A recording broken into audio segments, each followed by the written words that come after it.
안녕하세요. 오늘은 대보마그네틱 주가의 흐름들을 같이 한번 이야기해 보도록 하겠습니다. 자, 현재 시각은 오늘 이제 6월 16일 월요일이고요. 오후 4시 26분을 지나가고 있는 시점이 되겠습니다.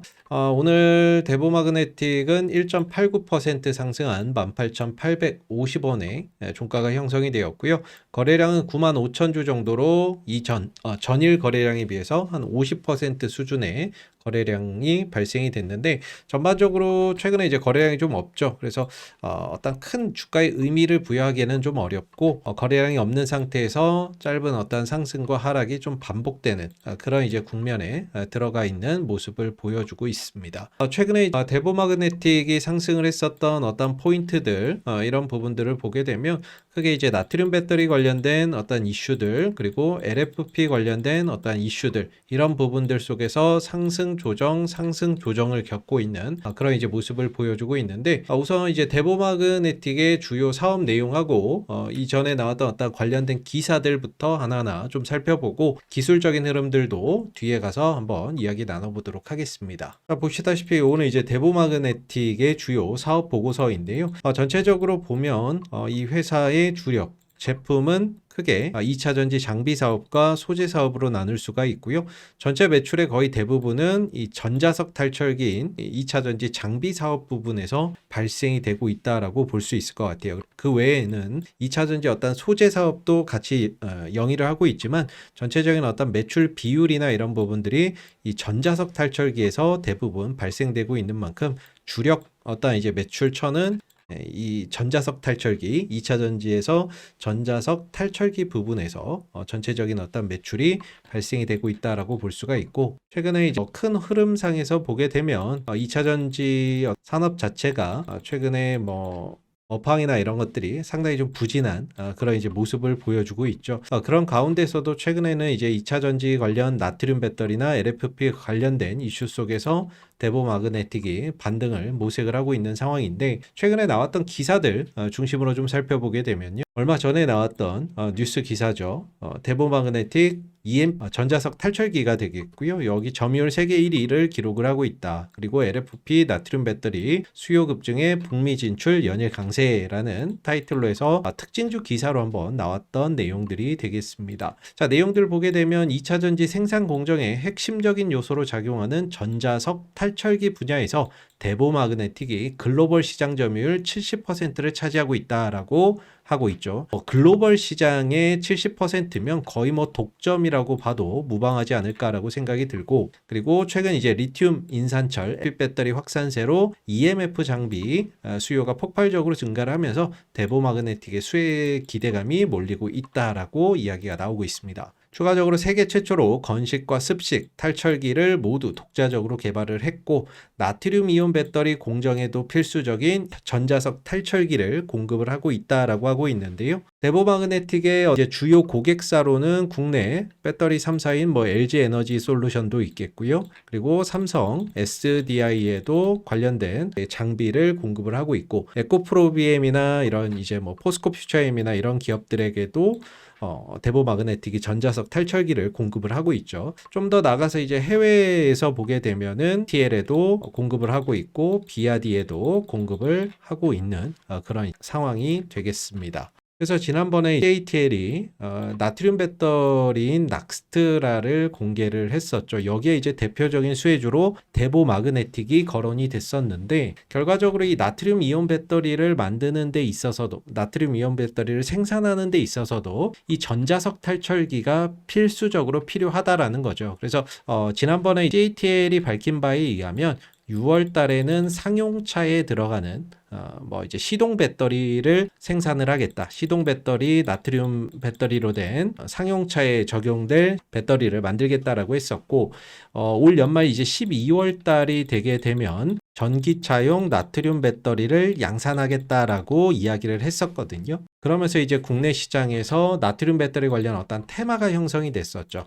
자이글이라는 종목과 함께 애경케미칼, 그리고 대보마그네틱, 기타 이제 다른 종목들도 많이 있는데 나인테크나 이런 이제 종목들도 있죠. 근데 전체적으로 봤을 때 흐름을 주도하는 거는 이제 대보마그네틱이나 애경케미칼, 자이글, 이 정도의 어떤 삼각편대가 대장을 돌아가면서 하면서 관련 테마의 시세를 견인하는 그런 이제 모습을 좀 보여주고 있는데, 그 중에서도 좀 대보 마그네틱이 시세적인 관점에서 봤을 때는 상대적으로 좀 앞서는 그런 이제 모습을 계속해서 보여주고 있는 상황이다라고 볼 수 있습니다. 그래서 뭔가 이제 올 연말까지는 최소 이 나트륨 배터리 관련된 어떤 재료나 이슈가 연속된다라고 볼 수 있을 것 같고요. 12월 달부터 ATL이 전기차용 나트륨 배터리도 생산한다라고 했었기 때문에 올해 이제 6월 달부터 12월 사이, 올 하반기죠.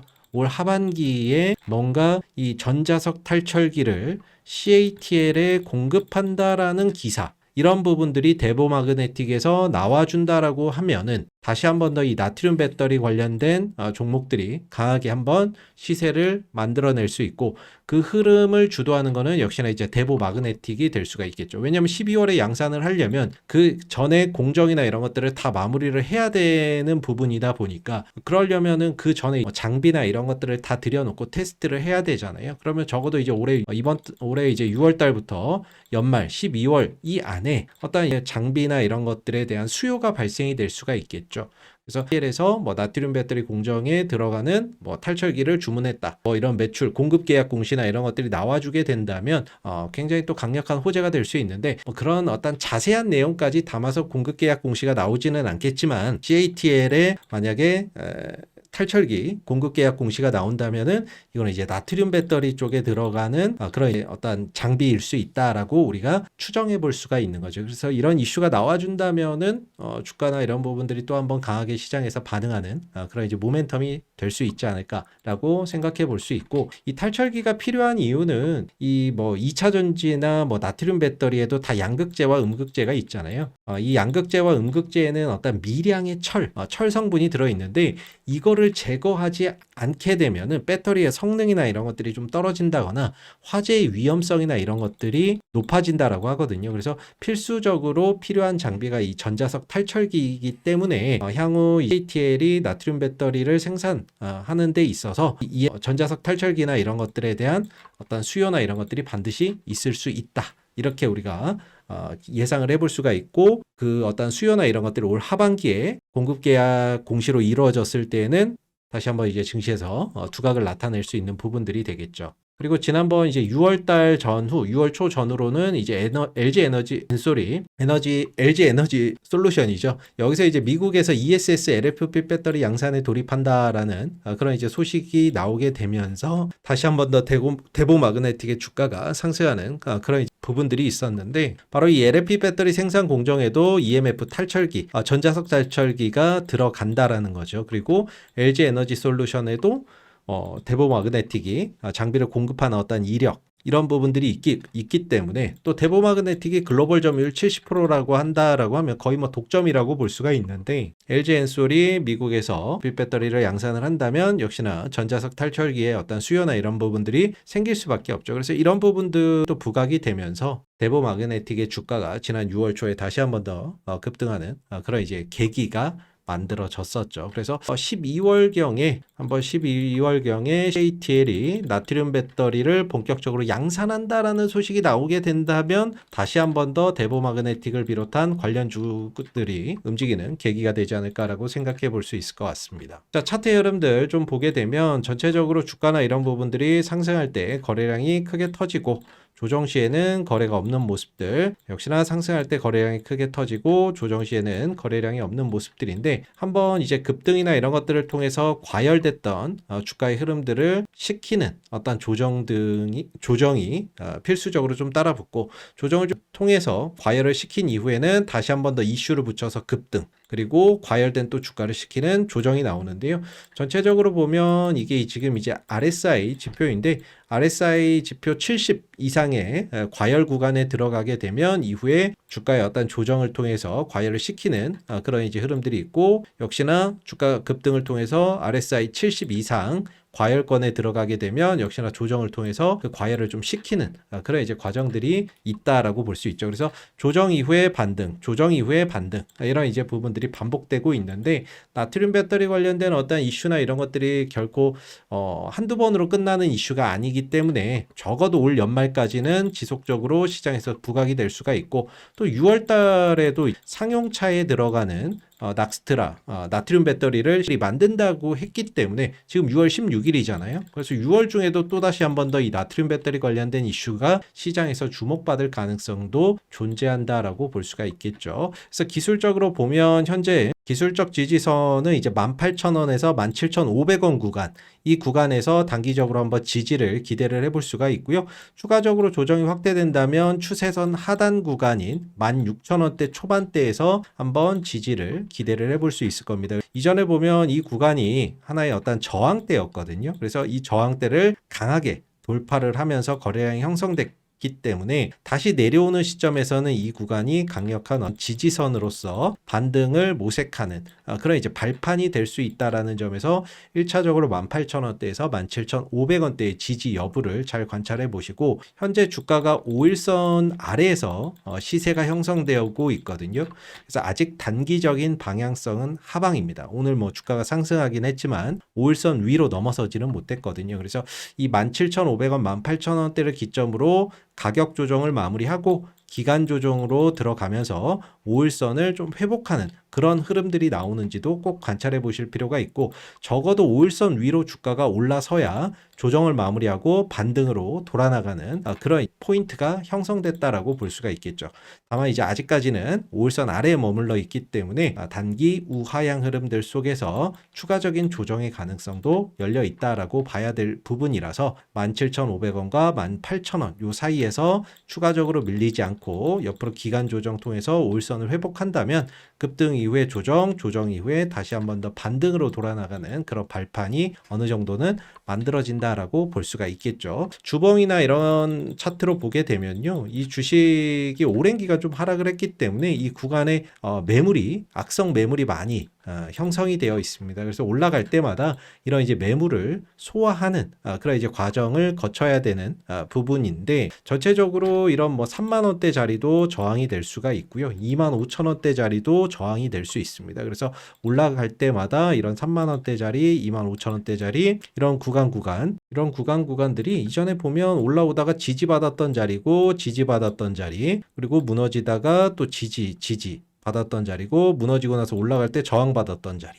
또 지지받았던 자리, 무너지고 올라갈 때 또 저항받는 자리. 그래서 전반적으로 25,000원 그리고 3만 원대 구간에서 저항을 좀 많이 받을 수 있는 그런 이제 구간이고, 여기에 있는 어떤 매물들을 소화하는 과정들이 계속해서 일어날 수밖에 없기 때문에 상승 시에는 뭐 1차적으로 25,000원대에서 또 저항을 받을 수가 있을 거고요. 25,000원을 돌파를 하게 된다면 추가적으로 3만 원대까지도 상승폭을 확장할 수 있는 그런 이제 흐름들이 연출이 될 수가 있겠죠. 수급에서는 딱히 외국인들, 기관들, 특징적인 수급은 보이지는 않습니다. 그럼에도 이 종목이 상한가를 포함한 급등을 보여준다라는 점에서 이런 이제 외국인 기관 아닌 다른 이 종목을 움직이는 큰 손들이 따로 있다라고 볼 수가 있겠고, 그래서 특별하게 외국인들과 기관들의 수급에서 큰 의미를 둘 만한 부분들은 보이지는 않습니다. 그래서 뭐 딱히 수급에서는 크게 의미 있는 부분들은 보이지는 않는데, 그렇다는 거는 이 종목을 움직이는 또 다른 어떤 큰 손들이 좀 존재한다라는 것을 의심해 볼 수가 있을 것 같고요. 이번 주 18,000원, 17,500원에서 조정을 마무리하고 다시금 좀 반등 흐름들로 방향성을 돌려나갈 수 있을지 주목해 보시면 좋을 것 같습니다. 자, 그리고 이제 저희가 지금 무료 텔레그램 공부방을 새롭게 시작을 했는데요. 그날 뭐 시황이라든지 뭐 이렇게 마감 시황이라든지 그리고 실시간 뉴스들 이런 부분들을 공유를 해드리고, 주정그 검색식에 포착되는 종목들도 관심 종목으로 이렇게 올려드리고 있는데요. 보시면 지난 이제 6월 2일이죠. 6월 2일 DSC 인베스트먼트를 오후 3시 7분에 관심 종목으로 올려드렸고, 바로 이날입니다. 이날 강력한 매수 신호가 발생이 돼서 이날 오후 3시 7분에 기준가격 7,000원에 올려드렸고, 이후에 상승하면서 3일 만에 21% 이상의 상승 파동들이 만들어졌죠. 그리고 뒤이어서 똑같이 이제 6월 2일이죠. 6월 2일 오후 3시 17분에 핑거 스토리를 2,695원에 올려드렸고, 바로 이날입니다. 이날 강력한 매수 신호가 발생이 돼서 장 마감 전에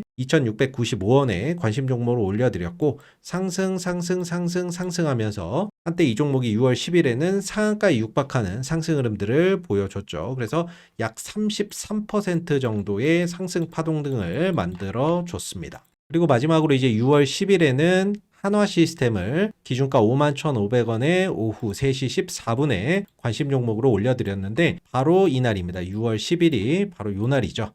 전고점을 돌파하면서 장대 양봉으로 끝날 이날 거의 마감 무렵에 관심 종목으로 올려드렸고 역시나 강력한 매수 신호가 발생이 돼서 올려드렸는데 상승하면서 관심가 대비 26%의 상승 파동을 만들어 줬습니다. 저희가 시작한 지 얼마 안 됐기 때문에 올려드린 종목이 많지는 않습니다. 다만 이렇게 검색식에 포착되는 종목들, 그 중에서 매수 신호가 뜨는 종목들을 하루에 많아야 한두 개 정도, 없을 때도 많고요. 물론 저희가 올려드리는 종목이 100% 다 수익이 날 수는 없지만 이렇게 좀 검색식에 포착되는 종목 가운데 상승 가능성이 높은 종목들로 압축해서 올려드려서 단기 매매를 선호하시는 분들, 그리고 종목 선정에 좀 어려움을 겪으시는 분들은 이렇게 검색식에 포착되는 종목들이 여러분들 매매하시는데 조금이나마 좀 도움이 되실 수가 있을 거고요. 이 텔레그램 공부방 입장하시는 방법은 영상 하단에 더보기 누르시고 링크 클릭하셔서 입장 신청 남겨주시면 되겠습니다. 감사합니다.